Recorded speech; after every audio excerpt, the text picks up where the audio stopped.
Thank you, and thank you everyone for staying with us over the past 2 hours.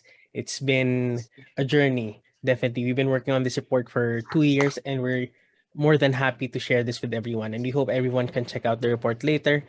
And as several people have mentioned, to really read it from start to end and see what we see as a basis for discussion in the coming years, especially for the next administration.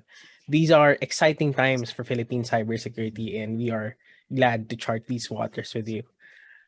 Now, when we say digital natives, we usually mean people from a younger generation, those born late enough to have grown with digital devices all around them. These people are native to the mostly unwritten rules and norms guiding behavior on the internet. But what does that mean for the rest of us?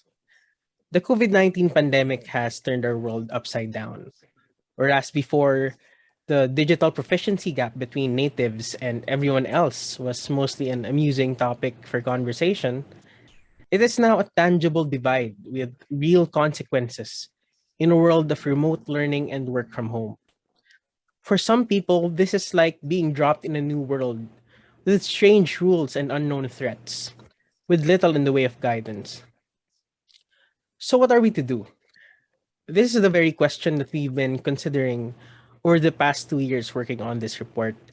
And this is what we hope to share with you and continue to talk to you about in the coming days. In a way, being in a world of a newly digitized post-pandemic or new normal world is like being dropped in a new country. And as with our first time in any new locale, our first step is to get familiar and be knowledgeable about our surroundings. The cybersecurity landscape is full of unfamiliar terrain. Threats such as phishing and malware, all things we talked about, these threaten to trip us up in our new foray into the cybersecurity landscape. Just by learning more about what threats await us, we put ourselves in a better position to protect ourselves. Next, as we've already discussed, we need to establish default standards of behavior. Let me share with you that when I briefly lived in Japan, one of the most jarring changes I had to learn was to pass people on the left instead of the right. Similarly, we need to change our behavior online to reflect threats on the internet that might not necessarily be there in the real world. Commenting on a friend's photo with a personal anecdote might be fun in person, but online, it could give criminals an opportunity to steal personal data. Whether for individuals or organizations, learning new rules for behavior in the form of minimum information security standards will help us securely navigate unfamiliar digital terrain. Third, whether for individuals, organizations, or the government, we must not be afraid to ask questions and learn from those in the know. In the ever changing world of cybersecurity, knowledge is power.